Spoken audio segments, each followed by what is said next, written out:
Hi, everybody. Welcome to Santa Barbara Talks with Josh Molina and Newsmakers with JR. We are doing a series of interviews with candidates and those running for election this March 5th, where I don't know, less than 60 days now from the big day. And it's such a pleasure, such an honor to be here with 3rd District Santa Barbara County Supervisor Joan Hartmann. And we're going to have a conversation here, a few questions with my colleague Jerry. Jerry, how are you doing today? I'm doing well. How are you doing, Supervisor? It's a cool, crisp, beautiful day here in Santa Ynez. Yeah, it looks nice. Great. So I know we have a lot to talk to, so let's dive right in. Supervisor Hartman, I want to ask you about housing, and obviously we know there's been so much talked about with the housing element and the rezoning of properties. And when the housing element originally came out, there was a lot of pushback, concern about rezoning agricultural land for housing, and there was sort of a few different attempts, and the county started looking at its own property, and some things got added. But let's just start right there when it comes to rezoning of agriculture land for housing. And specifically, I want to ask you about the Glen Annie Golf Club, which has been a source of contention among a lot of people who live in the county, but really live in Goleta. So talk to me. What is your approach going into this housing conversation with the rezones? Yeah, I'd like to put it in a little bit of perspective, if I may. This is our 6th RENA process, 8-year cycle. And this time we have 6 times more housing units that were required to build countywide than in the past. 2/3 of those are delegated for South County. And that's because they have a formula that if you're cost burdened or you have very low housing accessibility, that they add more housing. So technically in unincorporated county, 4,142 units, plus 15% cushion. So that's a lot of units. And so the county was scrambling. Supervisor Capps and I scrambled some more to try to create a broader universe of projects. And what we learned this time is that the state, and really with direction from the legislature, they're serious about housing.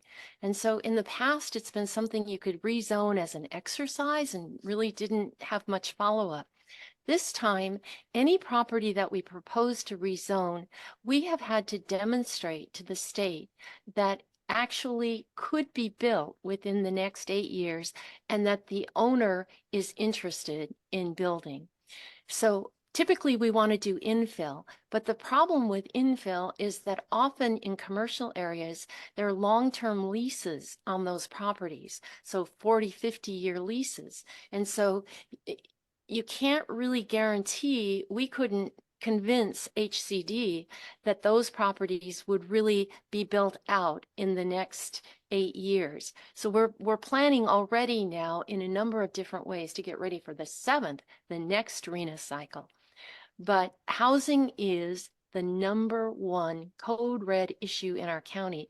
And I can't go anywhere but healthcare, county workers, nonprofits, families, where housing isn't the issue. And here's why. In 1983, the housing prices were 4 times one's annual income. By 2021, it's 22 times people's annual income. In South County, the average price is $2 million. So that means $8,000 a month that you have to pay without insurance and tax. So that's $100,000, that you need just for housing. So it's really gotten out of reach for people. So we have to do something because we've lost in the past in Santa Barbara County our Black population, much of our Asian population, and we're at risk now of losing a lot of our Latino population as well as our workforce. And so we really need to engage, but we don't want to build just housing. We want to build strong neighborhoods. We want to build really desirable communities. And so that takes really good planning. So one thing that we did last Tuesday at the board meeting was we set out criteria that we would like developers to come in and present their projects and describe how their projects will conform to these criteria. The law only requires that rezoning be for the general community welfare. But what does that mean? So we as a board, and this was really my initiative, had a discussion about what this means. Now, one thing we've learned from the balancing tool, which I gather you don't like, Josh, but I'm here to tell you that I think it makes this process more transparent. And what we've learned is that builders remedy projects have come in. And so what we need going forward is workforce housing. And the balancing tool tells us that that's from 80% to 120% of the average median income, area median income. So we need to focus our county sites on that workforce, that missing middle housing, and we need to request that developers come in with a plan. And that's trickier because we don't get the subsidies from a variety of sources. So I haven't made up my mind about the, which parcels to rezone, and I'm waiting. But for me, a mix of housing types, so it's not all expensive housing. We don't need more expensive housing in South County, Santa Barbara. And if there can be amenities like parks and trails, especially as we're denser, how people need green space, people need to get out, and childcare. So we'll be looking for those kinds of amenities and again, building strong communities when the developers come in. So, Supervisor, let me just ask you something, because it seems to me, and Josh has written a lot about the kind of messy process that led up to the housing element, but what was missing in it was the neighbors. You went to the developers, oh, you want to do this and everything. What about the people who live next door? I mean, aren't you in for sort of a series of lot by lot trench warfare about these rezonings? I mean, the neighbors really haven't been heard from in this whole process. There have been various public forums that our planning and development department has held.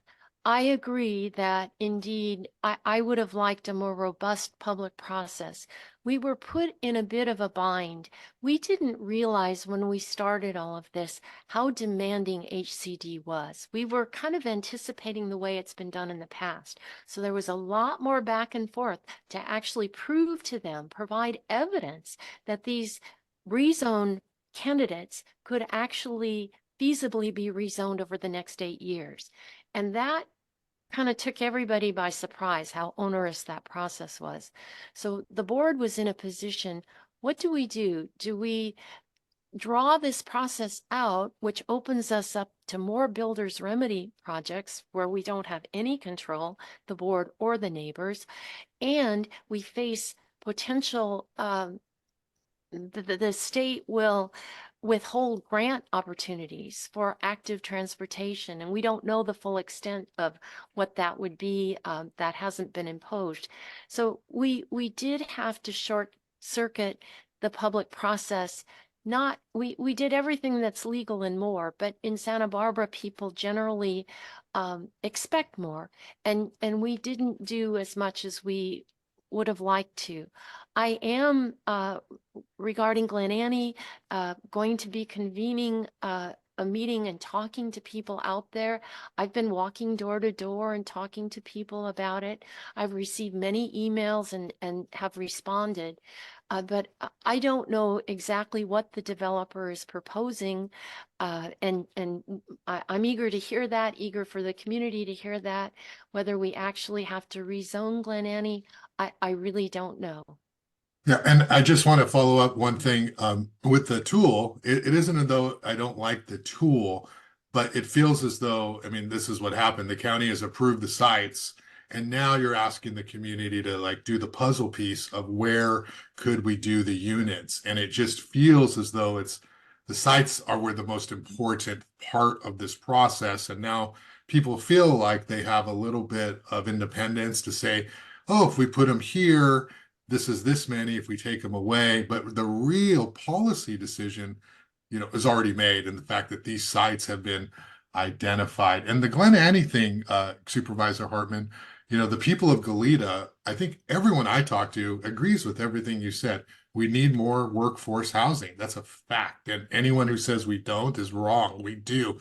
But the fact that that spot, that space, the infrastructure, one road, people live in Goleta near a high school, I think there's there are going to be a lot of eyes on you when it comes to that. I agree, but let me just say that when it comes to choosing parcels, you want to choose parcels that are surrounding urban areas. You don't want leapfrog development. That's poor planning. And so that kind of limits the universe of sites that you would be surveying.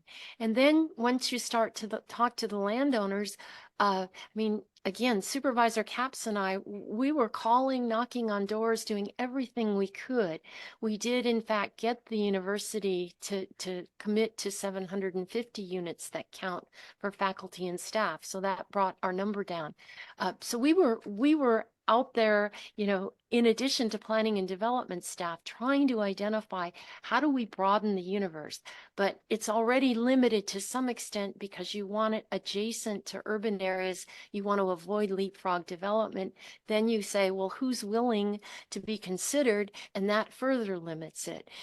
So that's kind of the bind. Yeah, and that's exact. Glen Annie is not near like a good area for transit bus lines. It's up there. But anyway, Jerry, you want to move on? Next question. Yeah, we could spend the whole time talking about housing, obviously, but I do want to ask you a little bit about oil. We had this controversy about ExxonMobil wanting to get the pipeline going again, and that ended up as a 2-2 vote because you recused yourself, and your opponent, or one of your opponents, is alleging that you made that all up about the pipeline running by your property, and I know you've got some documents on that. I just wanted to give you a chance to respond because he did raise that question.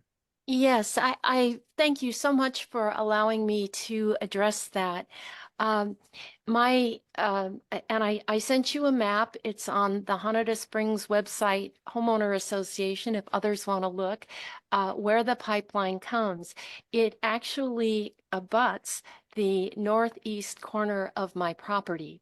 And so there are rules about conflict of interest. If you are affected in a different way than other members of the community, then you have to recuse if that project is within 500 feet of your house. Well, it's actually either adjacent, abutting, or even cutting across my property. So if so we've got the FPPC rules. I also got a county council opinion and was advised that I have a conflict of interest. If I voted on that project, then that vote could be challenged and we'd have to undo the action. Moreover, I could suffer personal sanctions and penalties as a result. So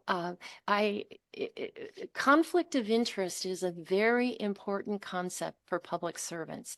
We can't come to office and use it to serve our own personal needs and interests. And anybody who wants to be a public servant must understand that principle. All right. I'm glad we got a chance for you to put that on the record. But let me ask you more broadly, and this is a little bit of a hypothetical, but assuming the pipeline wasn't by your property, I'm going to take a wild guess and say you probably would have voted against it, only to say that there has been a majority, a 3-2 majority that's, generally quote unquote anti-oil. Mr. Troise has indicated that he would like to reopen that. And that seems to me to be rather a large issue in this race, in the third district race, about how the board goes on oil issues in general. Is that a correct reading? And could you talk about that a little bit? Sure. Well, I think there have been several. I have not gotten involved in the pipeline issues. I can't be involved. I can't even be in the room. There have been several votes on the pipeline, and I think there was a majority in favor, but sorry, I don't even remember what the issue was because I wasn't involved. The issue of energy and how we get our energy in Santa Barbara County is always front and center. And certainly fossil fuels, oil has been a big part of our history. And a big question is, how big a part of our future is it going to be? And in my view, our job as public servants is to look around the corner. It's to anticipate what harm could come from our community. I often compare this to horses. There's often some that are grazing, but there's one who will be looking on the horizon for danger.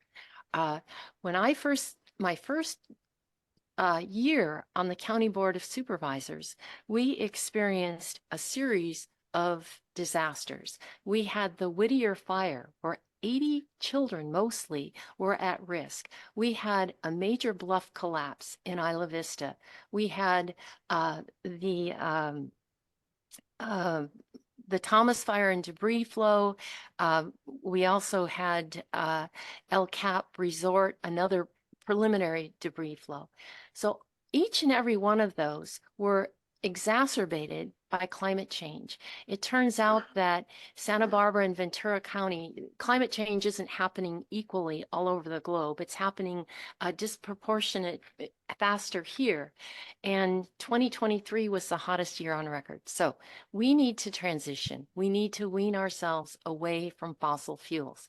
I think there is scientific consensus on this. I think there is a large consensus in our community.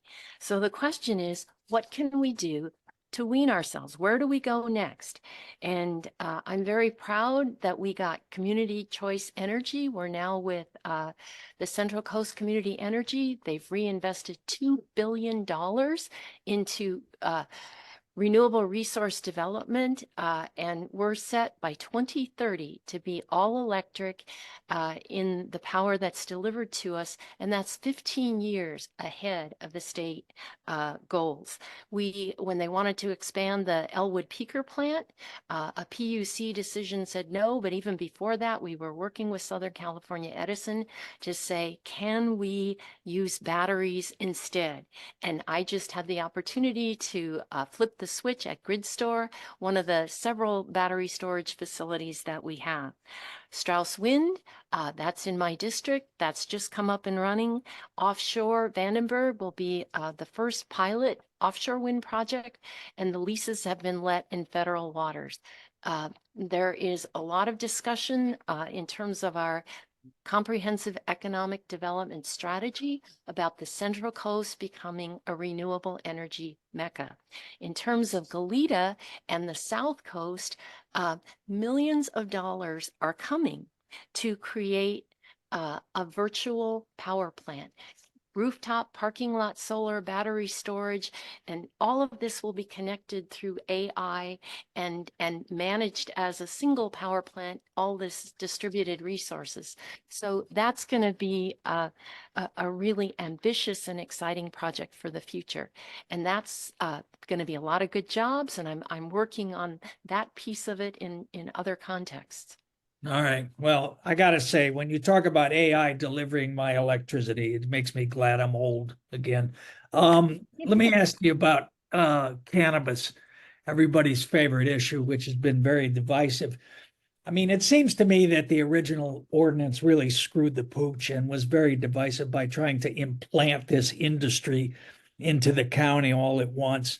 I know there's been a lot of controversy in your district among the wine growers, particularly up there. And you seemed in your earlier years to go along with the gang there on it, but more recently, I think it seems like you've moderated both on the on the tax issue, as well as the carbon scrubbers. Can you explain exactly where you are on cannabis right now and how effective do you think the ordinance is? Yeah, let me go back. I supported cannabis. I supported it because under the state rules, it was a way that it was initially supposed to be for small cannabis operations. And I saw it as a way that our existing ranchers and farmers could have a high value product to supplement their income. We didn't anticipate that the state would get rid of those requirements as our ordinance was coming on and this whole issue of stacking.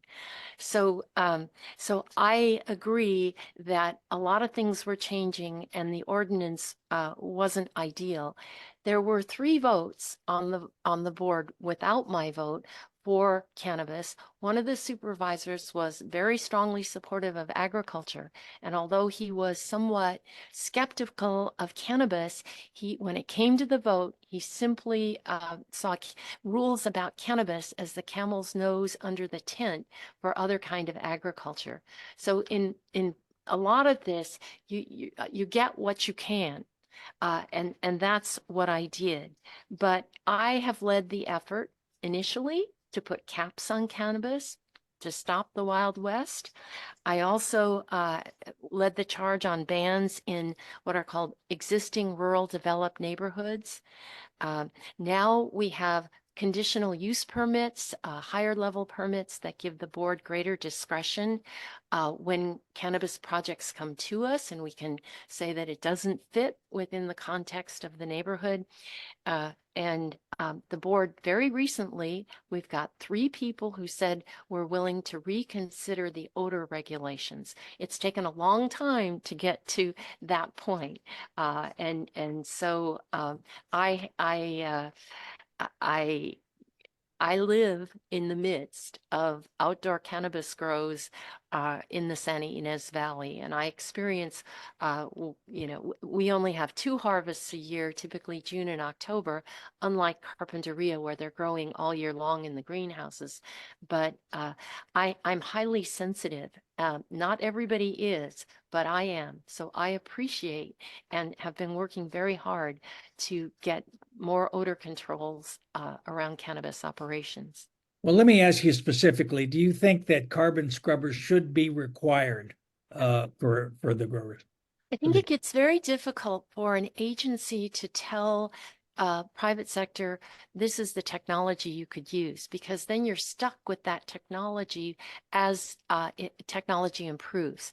My objective would just say, and we have the technology now to detect at the property line, no odor.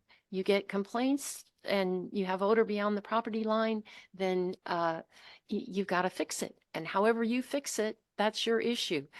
So I don't believe in telling people how they have to do it. I think it's important to set the goal that they should try, that they should achieve. And so that would be my strategy. Our current regulations are don't make sense to me. It's you can't smell cannabis at the closest residentially zoned area. So people who have residences in agriculturally zoned areas can't really register a legitimate complaint. Yeah, and let me ask you just real quick, because we do need to move on, but obviously the revenue piece of this has been a huge disappointment, in large part because of the glut throughout the state. And we now have, as I understand it, some people that are kind of giving up here and but why is the county then putting those permits back out? Why not just shut it down and reduce the number of permits instead of continuing to do what we're doing? I think we need a board majority to do that. I think Supervisor Capps and I have continually asked that question at the quarterly cannabis tax reports. At what point does the balance between all that we're investing in it must be recalibrated because we're not really generating that much revenue for all the effort. And again, we keep asking that question. We you know, we've been incremental in ratcheting back. You know, looking at the odor in a new way, that's a big step. Perhaps we can start next to think about ratcheting back. All right, thank you. Supervisor Hartman, I wanted to ask you sort of a politics question, get away from, you know, some of the specific issues, and we'll come back to one afterward. But I want to ask you about the redistricting of the third district and the loss of Isla Vista. Many, you know, substantial amount of voters have never had the opportunity to vote for you before, and so they're seeing your name on a ballot for the first time. And so factoring out, you know, the Isla Vista, the, you know, progressive young students who typically would agree with the Democratic platform, they're not going to be there to vote this time. And so we've seen now Lompoc Mayor Jenelle Osborne enter the race. And so I want to ask you about, you know, sort of the Jenelle factor and what that means to you. We had her on the show and she talked about how, you know, she doesn't need permission to run. And I know that there was this moment at the SB-CAG meeting where you two had a conversation that she talked about on the show about you would have liked a heads up, you know, a call, something. Can you talk about Jenelle entering the race and what that means for you, just sort of as somebody who has supported her in the past? And does this concern you, knowing that you don't have that Isla Vista base anymore? Well, so I'll address that first. I am really privileged to be able to represent Lompoc. And I just came back from a meeting with Jenelle and the leadership. They have a program for leaders in Lompoc for people who are eager to learn more about the city. And we were both speakers there. So I think Lompoc is on the cusp of a renaissance. And I am excited about bringing every resource that I can to connect to Lompoc to help it along. And it's a tremendously exciting opportunity to make a difference. I think Lompoc often feels like the orphan, the stepchild, and I think it is the most diverse community in our county. It has fabulous weather. It's got really nice architecture. It's small town. It's people who care. The base has a tremendous influence. So I'm excited and have been very, very active and focused on activities in Lompoc. As far as other people in the race, I have a fervent, almost religious belief in democracy, and that, you know, people having conversations like this, we learn, we grow. People working together in groups, we learn and grow. In elections with good contests, we all sharpen each other, and people deserve a choice. And I think now with the candidates, they have a choice, and so I think it's all to the good. Okay, so when I talked to Jenelle, right, she said that you told her a heads up, a call would have been nice, and that you sort of felt a little bit like, hey, I helped you in the past, run. So, I mean, I get your answer and it's the right answer, right? Everyone can run, but that's not like what I heard privately happen between you two. Can you kind of articulate how you felt when you heard Jenelle's running for supervisor? Well, there were rumblings that she was considering running for many months. You really helped her, though. You really helped her. I mean, I don't know whether you had anything to do with it or not, but the independent endorsed. They don't usually endorse in the Lompoc mayor's race. So, you know, you were in large. I don't want to say responsible for her victory, but you certainly contributed to it. Yes, and I was very happy to contribute, and I think I'm very glad that she won that race. And you know, we all, yes, given our relationship, it would have been a courtesy. It would have been nice just to say, yeah, I'm running. I think I can do this, or she doesn't have to explain it, but just, I wanted to let you know, I filed my papers and I'm running and I'm in the race and we're going to, we work together closely and we're going to continue. It was just, I, I, but I understand when people are engaged in competition, it can seem like conflict, and we tend to get in our corners, and the communication stops. And so you have to work even harder to say, does that make sense? Yeah. So we were just at a meeting and we were cordial and we listened to each other, and that's how we're going to continue. Okay. And just last thing, how concerned are you about losing Isla Vista as part of the third district? I I was an academic. That's my first career. And so I really loved being part of UCSB and being with students. I must say that given it's the largest concentration of unincorporated area in the county, it was a lot of work. And a lot of work, and then you add that to the other unincorporated areas, Guadalupe, Los Alamos, Vandenberg Village.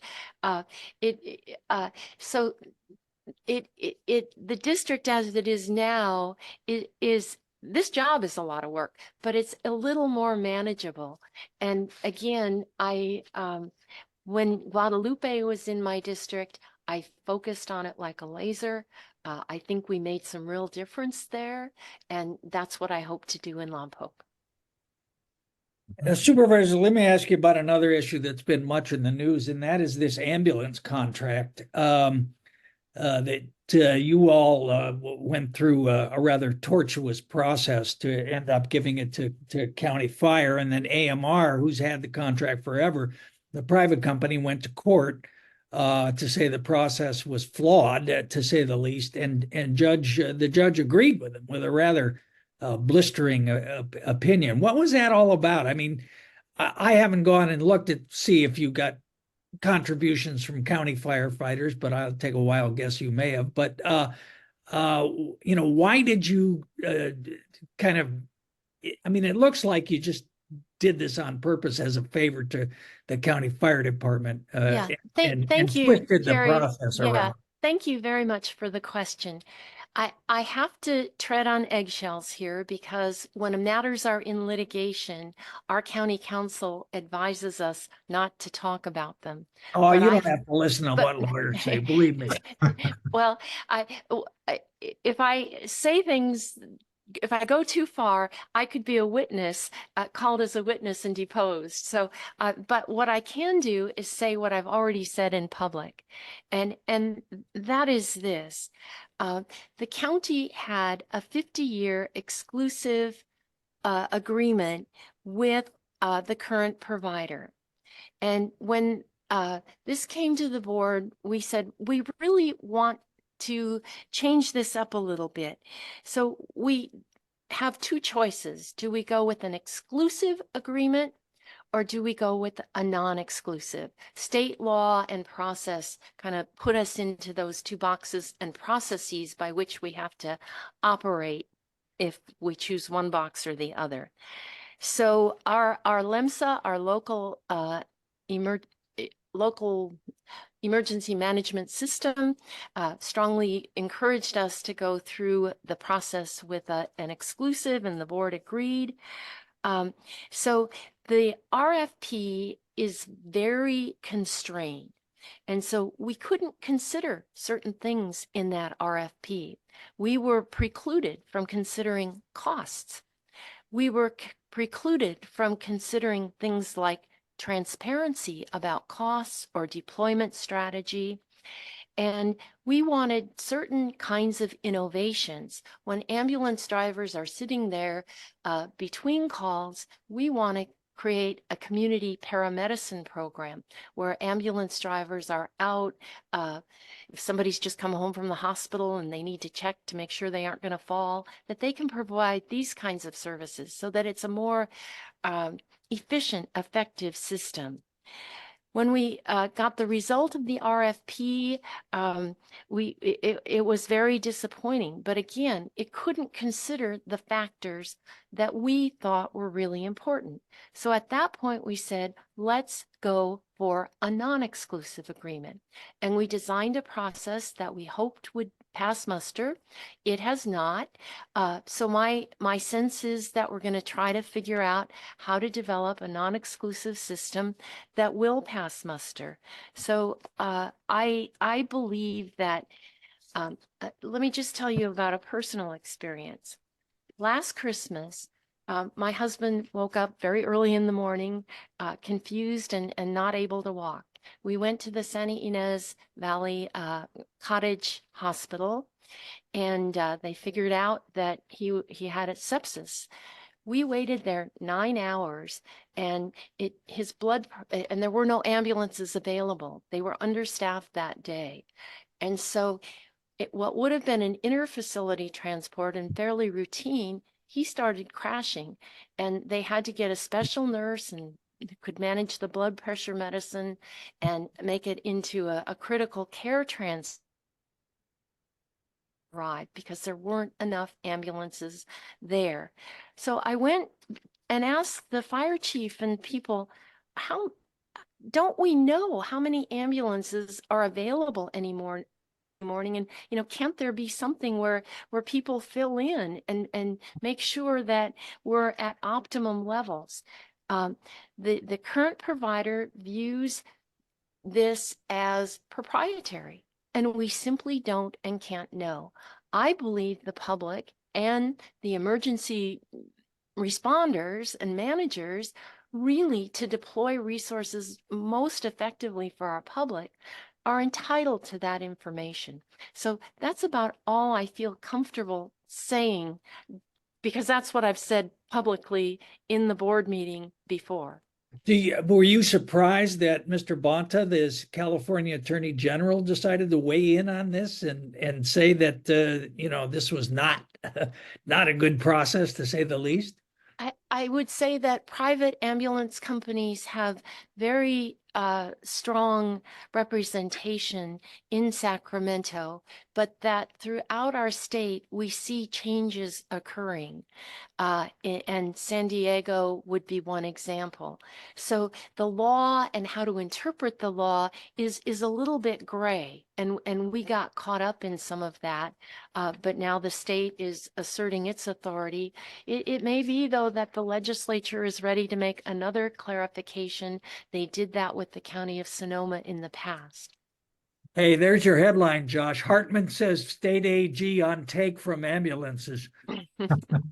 That's more of a newsletter headline for you, Jared. I think. I have to be always in the middle,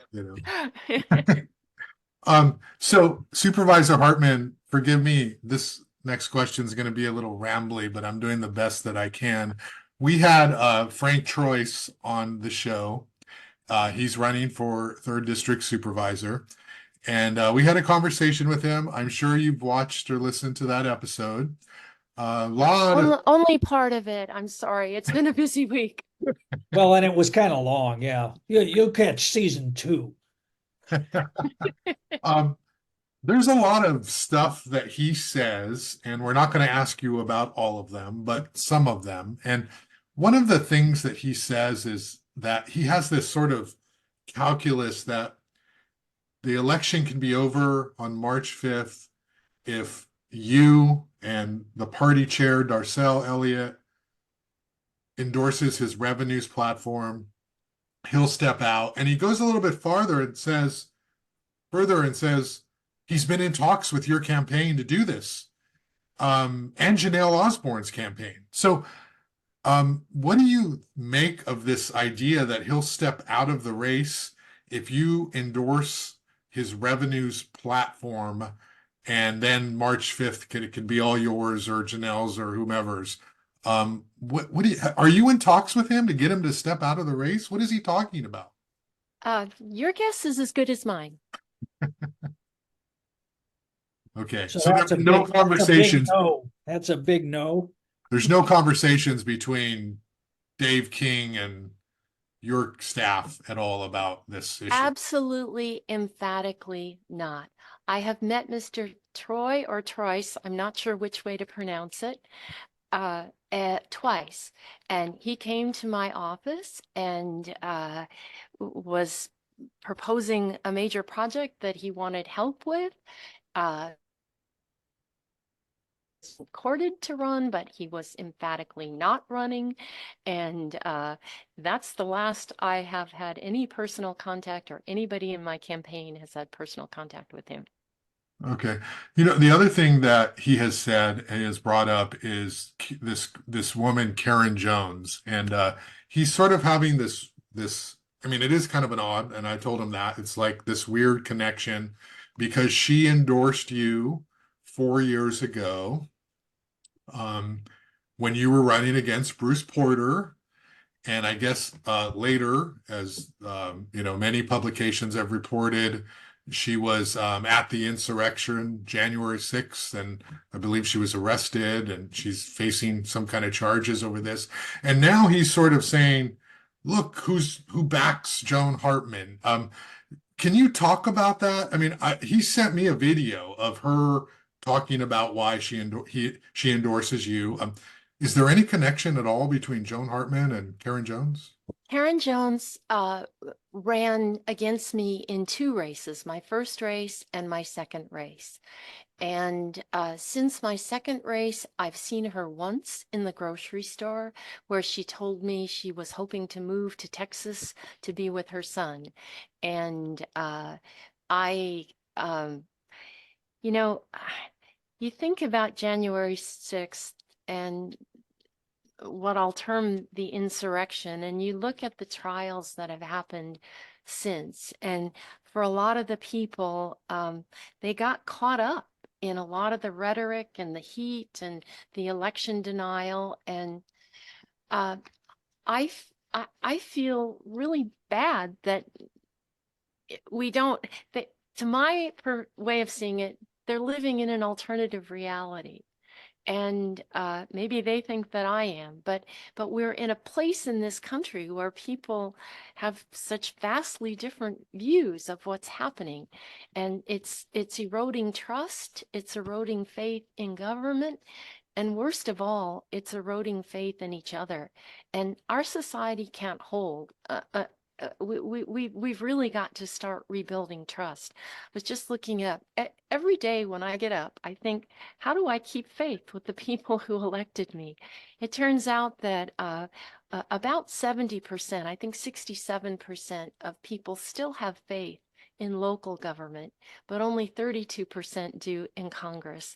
But the media now too is, I didn't look up the numbers for the latest Pew poll, but we need all of us to take responsibility to be honest, to not exaggerate, to not pull things out of thin air, and to really level with each other, because that's the only way we're going to build our society back.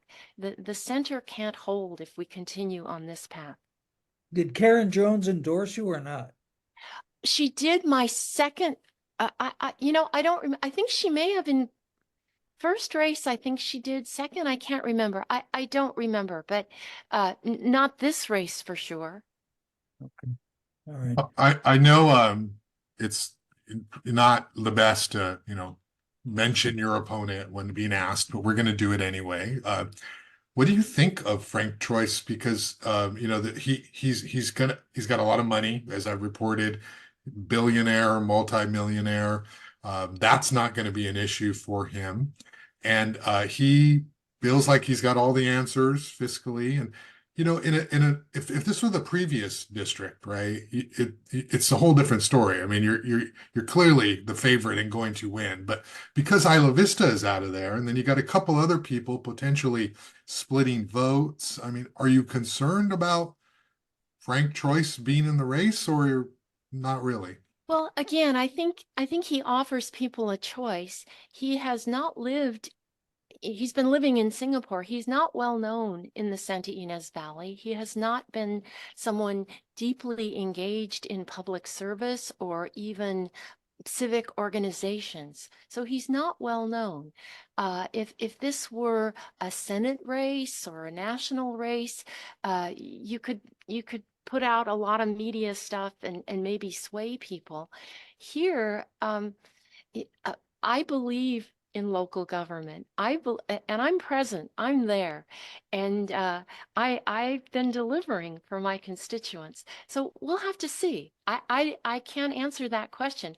All I can do is the best I know how to do every day. I've been doing that for 7 years, for 2 years in the new district, and we'll have to see what people think about that. Are you going to debate him and Janelle? Will you show up to those forums and debates? Thank you for the question. We have 4 different forums scheduled. The first forum was one where I was given 8 days notice saying this is the date, and I already had a speaking engagement. And so, you know, I'm not going to dump my date for somebody else. I feel I've got to follow through on a commitment. But we'll have 4 different forums and opportunities to interact and go head to head.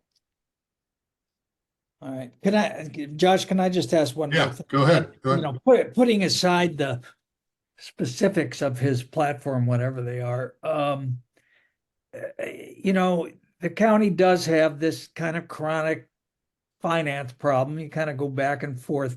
Do you see that more as a revenue problem or a cost problem? What, you know, how just, you know, kind of 5, 10 years out, do you need to find new sources of revenue? Or, you know, are there places that you can make substantial cuts in the existing budget? It's always a question of both. And I'm really, really proud of our board because we've done everything we can to make our county organization, working with our wonderful CEO, Mona Miyasato, lean and nimble. We've had a Renew initiative. We've had KPMG performance audits of every single department. All of this is connected to performance reviews.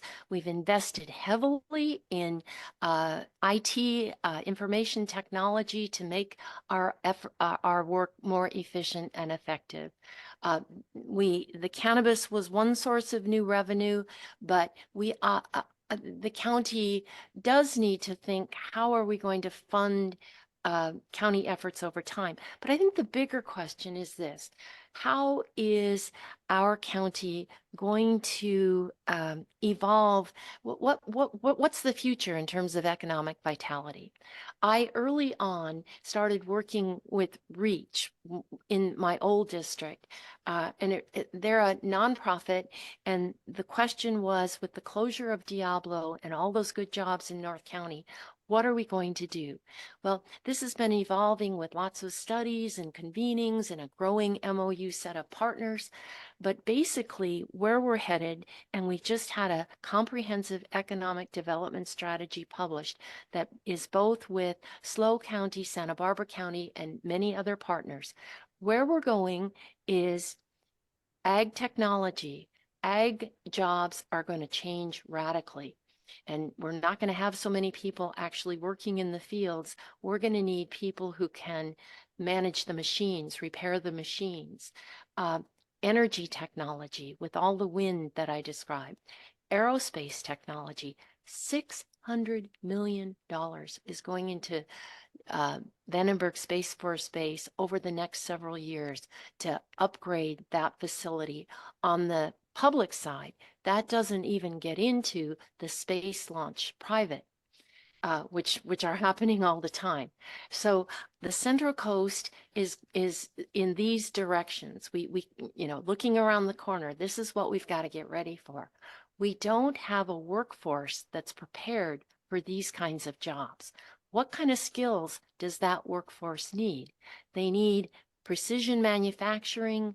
They need AI, that word again, automated systems. because that's what is kind of undergirding all those different new jobs. And particularly in North County, we need to begin working with students to get the prerequisites that even if they don't go to college, they still need the math background. So I've been working with a group of people that includes Lompoc Unified School, the County Office of Education, the Workforce Development Board, Hancock College, REACH. How can we create a pilot program in Lompoc that could, and North County Econ Alliance is a key partner as well as Future for Lompoc Youth. Identify students, work with students, get money from to employers. There's already grants that are available to pay the students to do internships, to get them mentors, to get them in the classes, to build from within the workforce that we need, because the economy is changing. And so that's my vision and working hard at it. You can't just money doesn't just come and drop down. You need to build the foundation from the bottom up. And that is what I am committed to doing as a supervisor. And how does that generate more money for the county? Well, we see Goleta with all the high-tech businesses and good paying jobs. It means, for one thing, you don't have such demand on services. Okay, thanks. Well, that's great. Supervisor Hartman, I appreciate your time. It's such a privilege, honor to be able to talk to you. Yeah, thank you very Matt? much for taking the time to speak Yeah, with us. a great conversation, and thank you so much for taking the time to be on the show, Jerry. Well, again, this is my first time and I've really enjoyed it. It's been a lovely conversation, and invite me back. I'll be there anytime. Thank you, Supervisor. Appreciate it. Thank you. Thank you. Have a good weekend. Bye-bye.